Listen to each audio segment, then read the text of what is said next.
つむりの化粧品教室。こんにちは、つむりです。今回はメイクアップ品中心に展開を広げている&Bというブランドからスキンケアが2021年秋に発売されたようなので分解してみました。今回紹介するのはブースターセラム、VC ローション5、VC ローション10、リペアクリームの計4つになります。つむりの化粧品教室では他にもフーミーやモモプリなどドラッグストアやバラエティショップなどで購入できる安価なスキンケア化粧品を紹介したり分解して解説したりしています。よければチャンネル登録、グッドボタン、リクエストやコメントなどもお待ちしております。では動画の方に戻っていきたいと思います。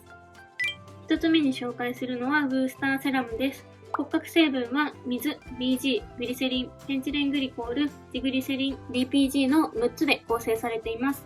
シリコンオイル、鉱物油、石油系合成界面活性剤、紫外線吸収剤、合成香料、防腐剤、エタノール、合成酸化防止剤、着色料の合計9つのフリーを謳っています。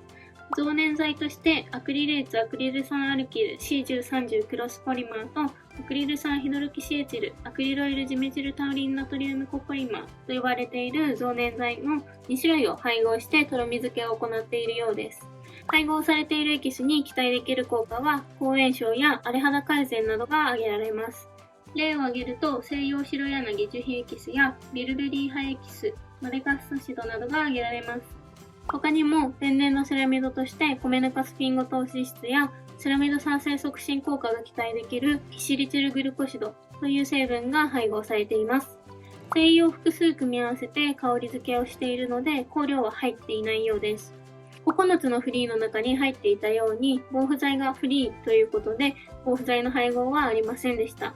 60ml で約4200円になっています。防腐剤が配合されていないので、できるだけ早めに使い切ることをお勧めします。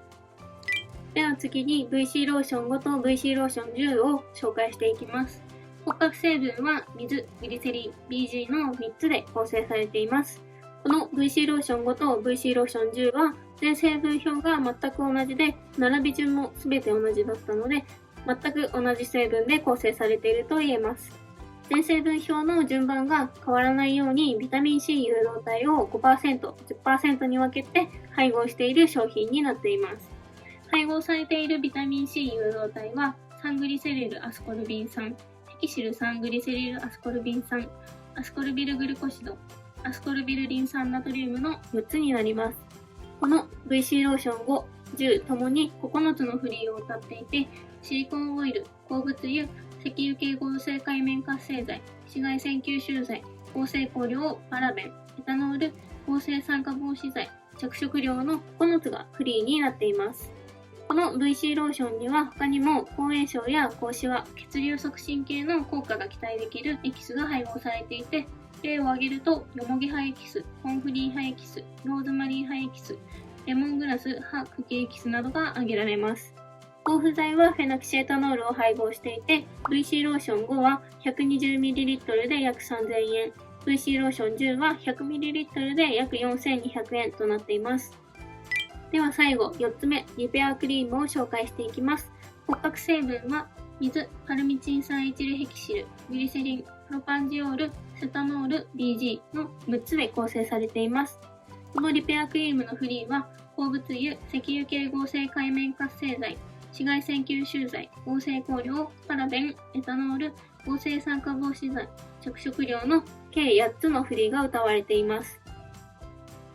様々なセラミドを配合していて、人型セラミドのセラミド NP、セラミド AP、セラミド EOP、セラミド NG、セラミド AG やグリコシルセラミド、メヌカスフィンゴ糖脂質などが挙げられます。このリペアクリームはセラミドが複数配合されているクリームだなという印象を強く受けたのですが、その他の成分として保湿効果が期待できるヒアルロン酸ナトリウムやアセチルヒアルロン酸ナトリウム、ポリクロタニウム51なども配合されていました。増粘剤はとろみをつけることができるキサンタンガムとクリームとしての形を形成できるカルボマンの2種類を配合しているようでした。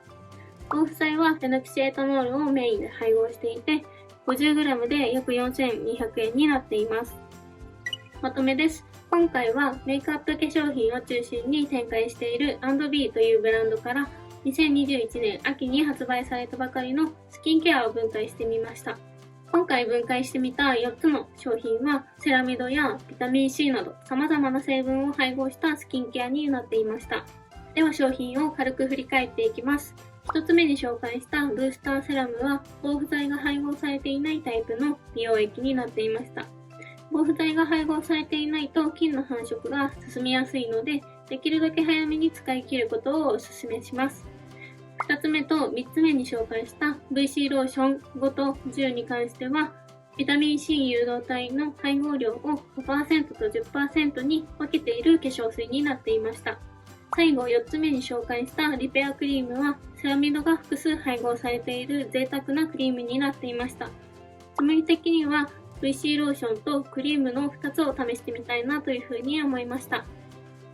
いかがだったでしょうか。つむりの化粧品教室では、フーミーやモモプリ、ミノンなどドラッグストアやバラエティショップで気軽に購入できる比較的安価なスキンケア化粧品を分解して紹介しています。よければチャンネル登録、グッドボタンやリクエストやコメントなどもお待ちしております。それではまた次回の動画でお会いしましょう。バイバーイ。